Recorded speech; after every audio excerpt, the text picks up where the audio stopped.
with that, particularly women. The problem is it's a bunch of BS and it isn't true. This is your inner critic telling you you can't do it.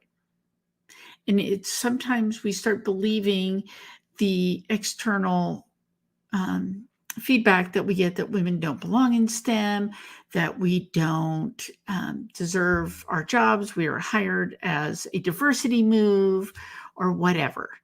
And I know I've heard a lot of that kind of stuff. Oh, well, you got the job just because you're a woman and they needed to meet their quota. Well, maybe, I don't know, but I'm here to do a job and I'm going to do my job. And so how do you handle it?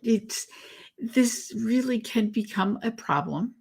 You can check out some of the other videos on my YouTube channel, caroldoherty.tube, where I have 3 other videos talking about what is imposter syndrome, how does it show up, and let's just stop using that term.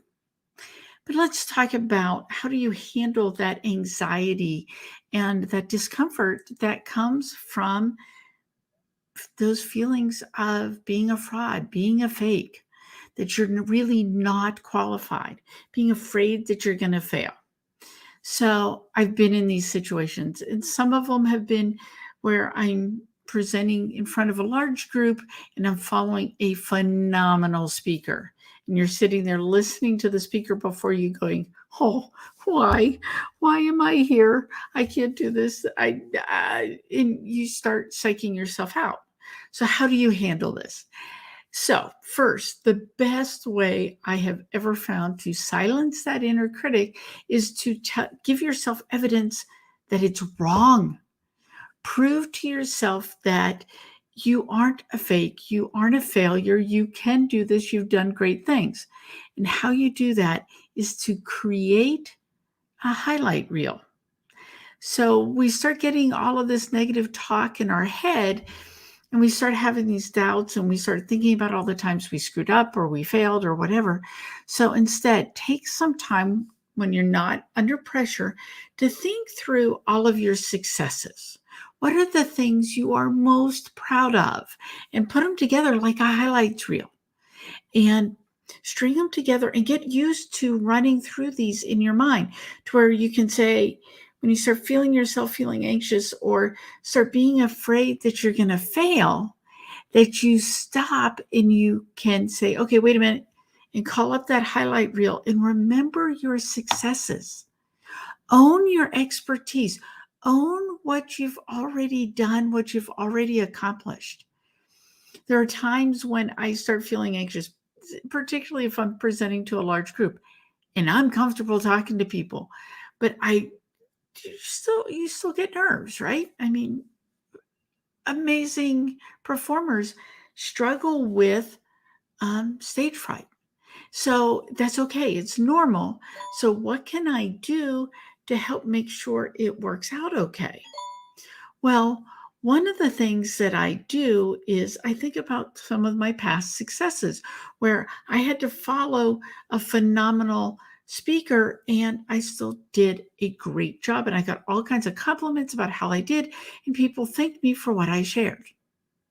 So I have that in my mind where I can call it up and remember what has worked really well for me.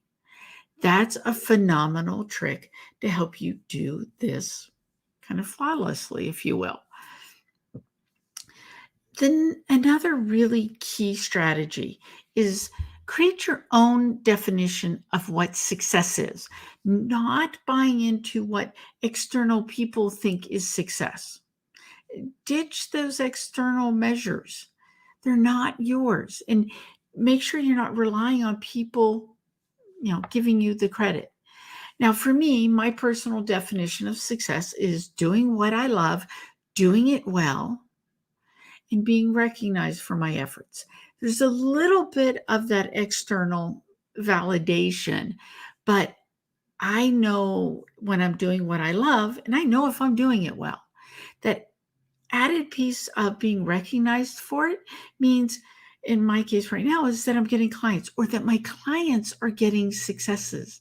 So as a career coach for women in STEM, I really love helping women succeed. And so when my client messages me that, hey, they just asked me to interview for this job, that and it was a job she didn't think she'd be ready for 5 years, and she's being asked to do it now. So that is, to me, recognition because my client is succeeding. That's so important to me. So those are some of the kind of things. So create your own definition of success. If you're in a role, and I've been in really toxic work environments.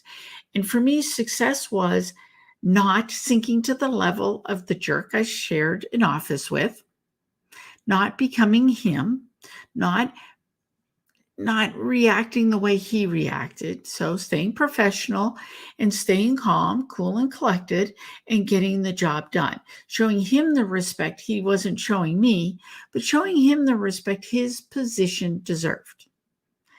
That to me was a definition of success in that situation. That had nothing to do with anybody else. That was how was I going to show up and how would I know if I was doing what I needed to do? So instead of going, oh, I don't belong in this, I'm not like these people, I can't do this, I'm not going to succeed. And believe me, those thoughts went through my head a lot the first 3 months I was in that role.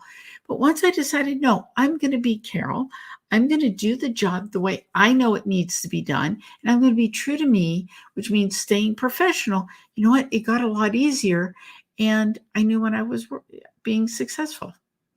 So define success your own way. You don't need anybody else to tell you if you're a success. Figure out what success looks like for yourself. And then lastly, and this is the biggest one that I think we all need to remember, whether you're fighting imposter syndrome or anything else, remember, no one is perfect. Social media, I think, has really done us a disservice because so many people only put their wins, they put their successes. They don't show you how hard it was to get there. And it makes it look like that people were an overnight success, and you don't see the decade of work that they put in to get there. You just see the wins. So remember, not everybody is a success. Nobody is perfect. No one is perfect. They may seem like they are.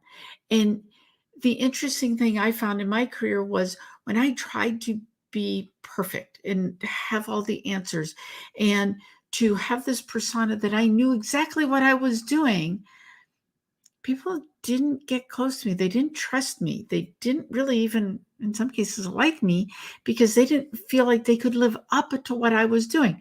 I was faking it half the time. I didn't know what I was doing, but I was afraid to be vulnerable. I was afraid to show that, you know what, I didn't have all the answers. Nobody did. We were figuring some of this stuff out as we went because we were doing new things and new technology. We didn't know. So why do I need to be perfect? Because there is no perfect. There's only getting results. So stop beating yourself up for being perfect. We don't have to be. We don't need to be. We just need to make progress. And remember, nobody is perfect. I have a sticker on my computer that says progress over perfection. Because it's more important to keep learning, to keep growing, to keep moving forward than it is to do everything perfectly. If you try to do everything perfectly, you're not going to get anything done because there is no limit to perfect. You're going to get what seems perfect to everybody else. And you're going to say, yeah, but stop. We don't need to do that.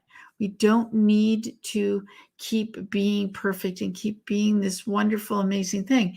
Stop holding yourself to expectations you can't realize. Again, if you set the right definition of success for your situation, you'll know you'll know when you succeed. You'll know when you're doing what you need to be doing. And don't let it get trapped in that I have to be perfect. You don't. Just be you. And if you have enjoyed this, go check out my YouTube channel, caroldoherty.tube. I have 3 other videos out there on dealing with imposter syndrome. What is it? How does it show up? And let's stop using that term and why we need to stop using that term. And then this one today on how to handle imposter syndrome. So go check it out, subscribe, like, comment. Love to hear from you. You can also follow me on Instagram at Carol S. Doherty. Have a great day and hope to see you around.